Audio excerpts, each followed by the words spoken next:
Assalamualaikum warahmatullahi wabarakatuh. Sedulur Suryo Jati, syukur alhamdulillah kembali lagi bersama kami di channel Suryo Jati untuk membahas seputar dunia spiritual. Oke. Kali ini melanjuti tentang video-video kemarin yang mana kita sudah membahas tentang dasar-dasar spiritual. Kali ini kita ada pertanyaan. Ini pertanyaan langsung melalui chat ya kepada kami. Pertanyaannya apa, Mas Indra? Begini Mas, ada yang sudah belajar spiritual lumayan lama tapi belum bisa merasakan hasilnya. Kemudian ada tidak cara cepat dalam belajar spiritual? Oke, jadi pertanyaannya tadi,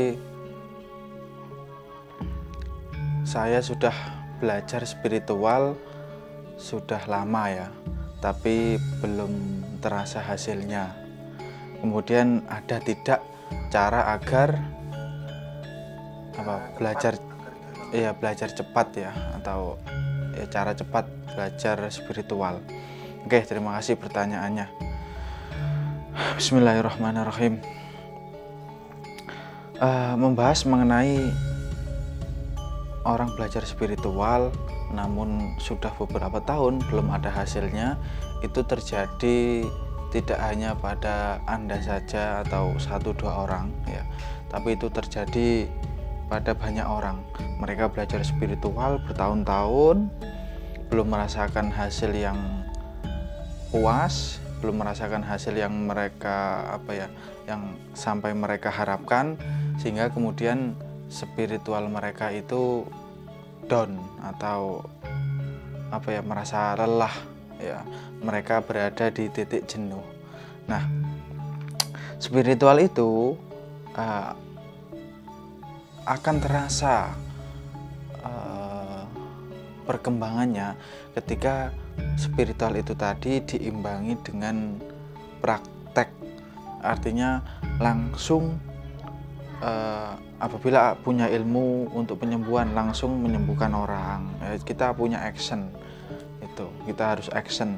Kalau ada orang kesurupan kita membantu menolong. Nah, kemudian di situ doa-doa yang kita sudah pelajari, nah dari situ kita bisa tahu doanya sudah bisa kita kuasai belum ya.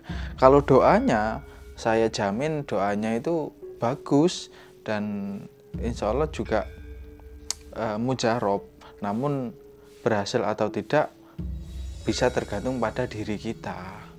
Kita sudah menjalani doa tadi dengan benar atau belum ya, karena setiap doa ada tuntunan daripada guru-guru semua.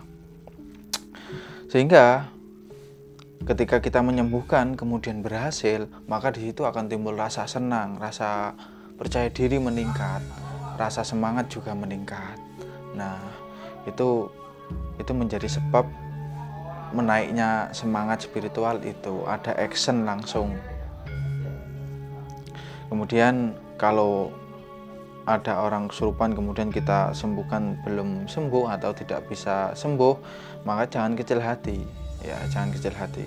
Itu juga ada beberapa sebab ya. Yang pertama, kita memang belum menguasai keilmuan kita.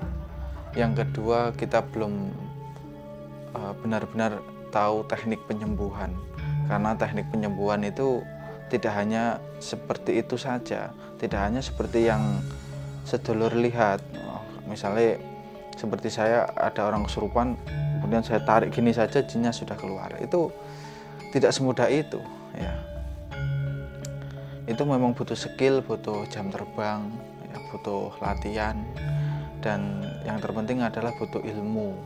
Ilmu juga harus mencukupi, karena ketika kita mengeluarkan jin dari orang kesurupan, itu juga jinnya itu yang masuk itu berlevel-level ya. Ketika levelnya tinggi, ilmu kita belum mencukupi ya, kita kesulitan ya. Dan kalau masalah jin ini perlu digarisbawahi, perlu diingat bahwa jin itu memiliki satu sifat, yaitu sifat sombong ya. jin itu selalu merendahkan lawannya. Ini adalah salah satu sifat jin. Ketika jin itu sombong dengan kita, jangan sekali-kali kita takut. Juga jangan sekali-kali kita emosi. Nah, karena jin itu akan memancing emosi kita, sehingga membuat energi kita terkuras habis. Nah, ketika kita emosi, jin itu bisa menguras energi kita. Maka kalau melawan jin, diusahakan harus dengan kondisi yang tenang, ya, harus dengan kondisi yang tenang.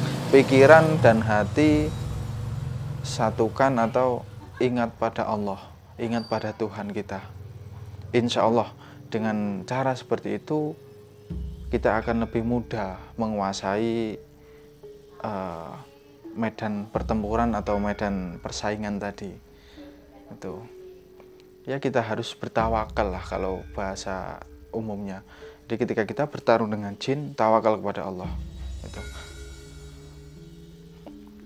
Hati ingat Allah, ya, pikiran ingat Allah, kemudian bolehlah kita tarung menggunakan skill itu sebagai bentuk usaha kita. Menang atau kalah, pasrahkan kepada Allah. Jangan sekali-kali kita beranggapan ketika menang itu adalah hasil dari kemampuan kita.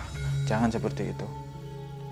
Ya, menang ataupun kalah, semua serahkan kepada Allah. Ya, jangan ketika kita bisa mengalahkan jin satu kali, kita merasa bahwa kemampuan kita sudah tinggi, kemampuan kita lah yang mengalahkan mereka. Jangan seperti itu. Karena apa? Kedepannya kita jadi menggantungkan kemampuan kita, dan itu sangat terbatas sekali. Justru akan membatasi diri kita. Nah, agar spiritual tadi berkembang, yaitu tadi caranya harus action, ya, harus sering membantu orang, seperti itu. Ketika ada orang sakit mau dibantu semampunya. Bagaimana nanti perkembangannya kan bisa dilihat, ya. Kemudian untuk cara cepat belajar spiritual, nah ini yang banyak sekali orang yang ingin cepat belajar spiritual akhirnya kemudian menemukan brosur, ya, brosur keilmuan ini manfaatnya ada 100 manfaat. Ini narik pusaka, ini tergiur dengan manfaat yang sangat banyak dan sangat menakjubkan, akhirnya beli 500.000 beli keilmuan ini, asma ini Sungai Raja, asma Pamungkas ini, asma kesepuhan ini. Nah, saya tergiur dengan hal seperti itu, kita justru terkunci, justru kita tidak bisa justru kita terlalu memandang ilmu ini ampuh, sedangkan ilmu-ilmu yang lain itu kurang. Kita justru malah terkunci atau terkurung pada satu ilmu itu, dan itu pun itu pun belum tentu benar, ya. Bahkan yang ngasih brosur atau yang mengijazai ilmu, yang memberikan ilmu itu belum tentu bisa melakukan hal-hal seperti itu. Nerawang jin, nerawang ini, melihat jin, bisa narik pusaka, bisa mendeteksi ini, bisa untuk kekebalan, dibaca 3 kali bisa untuk menghancurkan benda keras, dibaca 7 kali bisa untuk kekebalan, bisa dites langsung. Itu semua hanya makelar, ya. Itu semua makelar. Itu semua hanya kalau saya boleh bicara bodong, ya, kosong lah, ya. Maka belajar pada guru yang tepat itu harus penting. Kemudian menjalankan ilmu sesuai tuntunan. Nah, untuk belajar spiritual yang cepat, yang pertama kita harus sering-sering membaca atau melatih ilmu yang kita pelajari. Misalnya seperti ilmu kemarin yang sudah kita bahas, yaitu ilmu pernafasan. Maka ya dilatih setiap hari, ditambahi jumlah latihannya, ditambahi. Karena begini, orang menjadi luar biasa itu ketika melakukan hal-hal yang di luar kebiasaan. Oke, bisa dipahami. Orang yang luar biasa itu orang yang melakukan kebiasaan di luar kebiasaan orang lain. Artinya mereka melakukan sesuatu yang di luar kebiasaan. Contohnya, selama 3 hari makan hanya 1 piring. Nah, ini kan di luar kebiasaan. Maka orang seperti itu luar biasa. Ya, orang yang tidur 1 jam dalam sehari. Wah, itu di luar kebiasaan. Itu menjadi orang luar biasa akhirnya. Ya, tentu apabila Anda juga melakukan hal yang luar biasa di dalam spiritual, misalnya Anda melakukan sholat sunnah 100 kali setiap hari, ya, itu kan hal yang di luar kebiasaan, ya. Ataupun, tapi kalau wajibnya jangan ditambah, ya. Kalau wajib ya seperti cukup 5 waktu saja. Mungkin sunnahnya ditambah di malam hari, kita sholat 100 rakaat. Nah, itu istiqomah. Nah, itu akan menjadi luar biasa, tentu di luar kebiasaan. Tentu dengan dengan niat yang baik juga. Ataupun setiap malam melakukan wirid selama 1 jam. Entah itu wirid Bismillahirrahmanirrahim, wirid la haula wala quwata illa billah, wirid hasbunallah wa ni'mal wakil. Monggo setiap hari coba. Itu akan menjadi luar biasa. Itu karena di luar kebiasaan. Tapi kalau Anda ingin menjadi belajar spiritual dengan cepat, dengan bagus, sholatnya cuman 5 waktu, ya, wiridnya cuman 3 kali, baca mek 3 kali sudah, 3 kali sudah. Itu kok mau jadi spiritual yang luar biasa? Yes, biasa saja kalau yang seperti itu. Ya, puasa 3 hari sudah ingin jadi paranormal. Puasa 7 hari sudah pengen buka praktek. Ya, itu hal biasa, itu banyak di pondok-pondok itu sudah banyak orang melakukan hal seperti itu. Tapi kalau Anda mau puasa mutih 40 hari, puasa 100 hari, ya, itu setiap tahun melakukan hal seperti itu. Nah, itu kan baru hal yang luar biasa. Ya, jangan melakukan hal yang umum kemudian kita mengatakan itu luar biasa. Seperti itu. Itu contoh simpel saja, ya. Nah, jadi untuk sedulur semua yang tadi menanyakan pertanyaan ini, monggo ditingkatkan istiqomahnya kepada amalan-amalan panjenengan, ya. Terutama kalau amalan-amalan tadi meminta kepada Allah, ditingkatkan. Misalnya membaca doa-doa, ayat-ayat, ditingkatkan dengan keikhlasan tentunya. Dengan keikhlasan, dengan tidak ada niatan mengharap-harap kesaktian atau mengharap-harap khodam. Karena sudah sering saya menyampaikan bahwa ketika kita laku spiritual, kemudian di dalam pikiran kita ada keinginan untuk memiliki khodam macan, khodam kucing, cicak, dan lain sebagainya, maka akan datang jin-jin yang dari dari sekitar kita itu datang, mereka mengikuti kita. Itu kalau kita melakukan laku spiritual dengan pikiran yang seperti itu. Dan kalau berdoa, melakukan zikir, wirid, usahakan yang pertama hadirkan hati. Hati itu dihadirkan. Artinya apa? Menghadirkan Allah di dalam hati kita. Ya, ketika kita wirid, contoh la haula wala quwata illa billah, misalnya wiridnya seperti itu, maka hatinya ingat Allah, la haula wala quwata illa billah, la haula wala quwata illa billah, la haula wala quwata illa billah. Jangan kok la haula wala quwata illa billah, la haula wala quwata illa billah, la haula wala quwata illa billah, la haula wala quwata illa billah, la haula wala quwata illa billah. Ya, narasinya jadi nggak jelas. Usahakan hadirkan hati ketika melakukan zikir ataupun wirid.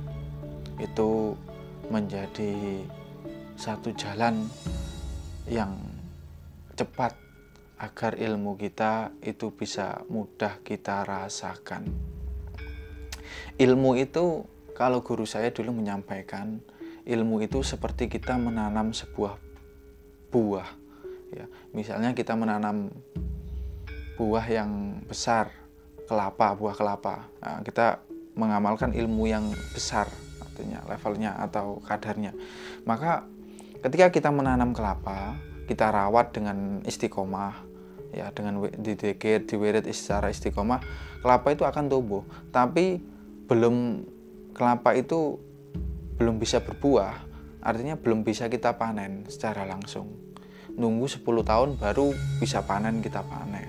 Ilmunya kalau dalam bahasa orang Jawa itu matang, ilmunya matang, ya, sudah matang, sudah jadi atau sudah tajam. Kalau yang kita tanam ilmunya yang seperti pohon jambu, mungkin 1 tahun sudah berbuah, sudah bisa kita panen. Ya, kalau Lombok nanam tomat, mungkin 3 bulan, ya, seperti itu.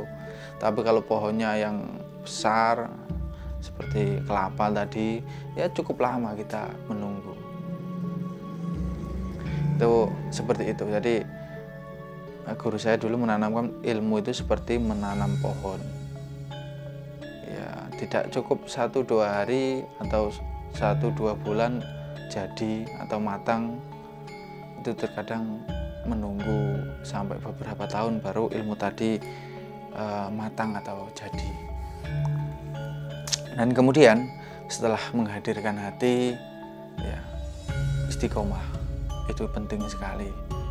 Istiqomah dalam mengamalkan ilmu itu juga penting, ya.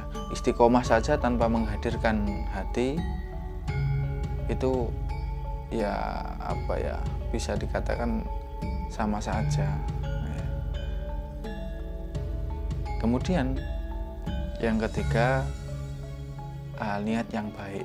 Nah, ilmu tadi usahakan diniatkan untuk keperluan yang baik, itu juga penting, karena niat sudah menjadi setengah daripada perbuatan kita. Jadi kalau kita punya ilmu pengobatan dengan niatan agar bermanfaat, bisa mengobati keluarga yang sakit ataupun saudara yang sakit, maka itu sudah menjadi setengah dari kebaikan kita. Nah, untuk spiritual selanjutnya monggo ditanyakan di kolom komentar, tidak usah malu-malu. Nanti akan kami coba jawab apabila kami mampu. Artinya kami jawab semampu kami, karena pengetahuan kami juga terbatas, dan apapun jawaban yang telah kami berikan, kami sampaikan, ini juga berasal daripada pengetahuan saya. Artinya apabila ada pengetahuan yang berbeda, ya monggo, bukan dijadikan bahan perdebatan, tetapi digunakan untuk saling mengisi saja, saling mengisi, sehingga wawasan kita menjadi lebih luas dan lebih banyak. Dengan itu menjadikan diri kita menjadi semakin bijaksana. Oke, saya rasa itu jawaban yang bisa saya berikan untuk sedulur yang menanyakan pertanyaan tersebut. Lanjut ke pertanyaan kedua nanti di video selanjutnya. Untuk video ini saya akhiri. Assalamualaikum warahmatullahi wabarakatuh. Tetap pandang layar HP Anda di Suryo Jati.